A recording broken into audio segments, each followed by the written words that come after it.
In Halo Reach, there is a moment in the level Tip of the Spear where you need to invade a Covenant Spire and you activate the shields.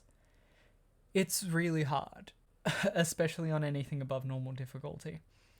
There are heaps of grunts and elites all at the base of the tower. You need to kill them all and get to the top of the gravity lift, where you'll find a grunt with a fuel rod cannon. You get past him only for an elite zealot to kill you with an energy sword. Seeing a zealot wielding an energy sword when playing a level on Legendary, and far from your last checkpoint, was truly the worst jump scare to me as a kid. 9 times out of 10 I would die at this point. Until one playthrough of this level, I saw a low-flying banshee flying through the sky. I quickly stole a plasma pistol, charged it up, and shot the banshee. So this banshee fell from the sky. I hijacked it, climbed in, then flew to the top of the spire, bypassing all those enemies and flying straight to the top of the spire, shooting through the entrance and blowing up that Zealot elite, and deactivating the shield. The amount of satisfaction I got from this as a kid is near indescribable, especially finishing this level on Legendary, which felt nearly impossible for me as a kid. The game totally put banshees there for that exact reason, but as a kid I felt like Sherlock Holmes and I just totally loved that. So yeah, I loved Halo Reach, and after replaying it recently, I found out that I still do. I sunk countless hours into the campaign, Forge, and Firefight. I wish so much that you could spawn enemies or marines in Forge, and I could have actually filled up these worlds that I'd created, rather than just spending all my time creating teleporter traps and making giant explosions. Lots of forts, all connected with gravity boosted ramps.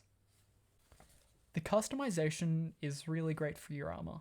There are so many options, and it incentivizes replaying it so you can level up. Melee is as satisfying as ever, especially to the weird emu things. I still legitimately think that the Ghost is one of the most beautiful looking vehicles in all of gaming. It's so simple and pretty and has to be the best to drive. It glides around so nicely, sounds great. It lacks the power of a Wraith or Revenant, but more than makes up for it in how you can just run down enemies, dealing way more damage than nearly anything else in the game. But good luck taking on a Wraith in that thing. The Easter egg in New Alexandria is the best I've ever seen. You go to a nightclub after pressing some random button, and all the aliens within the nightclub are all dancing, with the brutes cleaning a bar and a grunt breakdancing, and another brute being a DJ. It's so funny. Plus, on Legendary, it makes the level way easier, as they aren't hostile until you shoot one, so you can loot all the best weapons in the area and activate the necessary button before they all go hostile.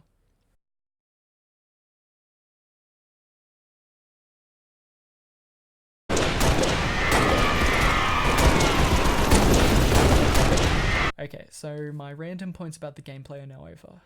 Now I just want to talk about my deeper feelings towards the game. From the first cutscene, you can tell that this is a very different Halo. The focus isn't on you. You're not some unstoppable Ubermensch, some lone wolf. You're a part of Noble Team. A team that is just one small cog in a much larger world. You aren't the center of a world, just another soldier doing his part. There is never much focus on your actions. They aren't praised individually, the actions of others and as the team overshadow yours entirely. You feel like just another soldier, often in levels such as Tip of the Spear, where in the backgrounds of the levels far off in the distance you can see countless warthogs and tanks forwarding the enemy forces, fighting wraiths, doing the exact same thing as you, making Noble Team's conflict not seem much of a standout. Your actions feel futile. For every win are far greater losses. You take out many spires, only for the UNSC ship that destroyed the spire to be immediately blown up by a Covenant ship. And later, George sacrifices himself to destroy a Covenant supercarrier, only for an entire fleet of Covenant supercarriers to arrive in response, rendering George's sacrifice pointless. You, the player, feel like their actions are futile and efforts are for nothing. Yet, Noble Team just keeps moving forward. For our team, death comes swift and unexpectedly, and often anticlimactic. Cat is unceremoniously killed by a single shot by a needle rifle to the back of the head. Carter sacrifices himself to take out a scarab and help the team progress just a little bit further. Emil is overwhelmed by zealots and is struck down by an energy sword. Not to mention your character, Noble 6. And in the very last level, Lone Wolf, you are the last member of Team Noble. You have done your job and shot down a supercarrier and passed on Cortana, only to be left behind and make a final stand against Covenant forces, until you are finally overwhelmed and killed. There was a vulnerability that I never felt before in such a video game, because Lone Wolf is not a level you win or complete. Your objective merely says survive, forcing in those useless orders you were given and the futility of them. In this level, you feel utterly alone and hopeless. You've been a part of a team for this whole game, but now you're completely alone. It makes you feel like this whole mission from the very start was just hopeless. You fought to save Reach, and yet it falls and your team dies. I hated this level as a kid. I thought I was just too bad to finish it. I would rarely play this level, because it made me feel bad. I lost that sense of power and escapism I had, as cracks start appearing in your helmet that don't go away, and you are worn further and further down. It is terrifying. And then you die. Not in the way your body just goes limp and you restart at a prior checkpoint. It had a somber finality to it, and the cutscene of Noble 6 being struck down, defeated. Their mission was for nothing. They couldn't save Reach, and they died. The war seems like a big meat grinder, where soldiers are put in and meat comes out. So during the 872-day siege of Leningrad, more than 1.6 million Soviet citizens died. Many died from bombardments, but most from starvation. As World War II broke out, Russia was the keeper of the world's largest collection of seeds, harvesting and developing crops resistant to droughts and tough winters, in an attempt to end human starvation in the future. As the siege began and the workers in charge of the seeds frantically harvested potatoes, boxing up thousands of seeds and cuttings, then hunkering down to protect them. All supply routes were cut off by Axis powers, meagre rations were given out, bread being made half up as sawdust, thousands dying each month due to starvation, their bodies reduced to skeletons, people reduced to eating their pets, which made the rat population out of control, boiling the potato starch-based wallpaper to make soup, all while thousands of varieties of edible seeds resided in vaults. For the workers, the potatoes were the hardest to save, as the cold threatened to kill them and they needed warmth. Fuel for fires was scarce, and it went to keeping the potatoes warm as priority, and the workers second. Going through 24-hour shifts to stock fires throughout the harsh Russian winter. One of the workers died of starvation at his post, surrounded by bags of rice. So did many more. The saviours of the potatoes, whom could have easily survived on those potatoes, starved to death. Looking at this situation as an observer makes it feel as if it was pointless. They died for nothing.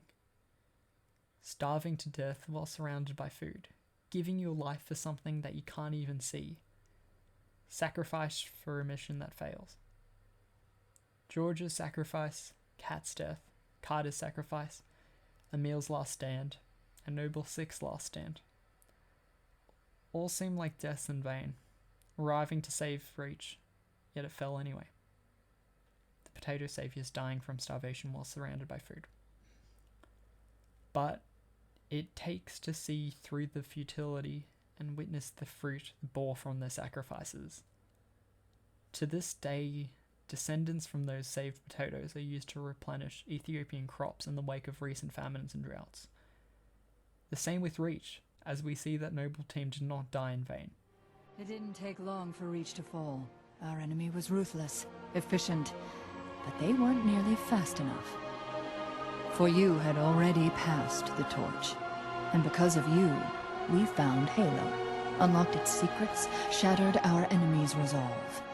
Our victory, your victory, was so close. I wish you could have lived to see it. But you belong to Reach. Your body, your armor, all burned and turned to glass. Everything. Except your courage. That you gave to us. And with it, we can rebuild. Reach fell, but it will rise once more.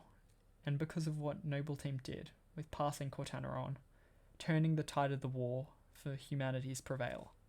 And it could not have been done without each sacrifice of Noble Team. Each one of their sacrifices was a necessary step in pushing the team closer, pushing humanity closer to victory, even if they wouldn't live to see that victory. Even if those workers could not live to see the people they would save from starvation in the future, when choosing to die or let the future die, to starve or let the future starve, Noble Team and the Potato Saviours of Leningrad chose the future. Didn't answer my question. You want to know if we're losing? I know we're losing. I want to know if we've lost.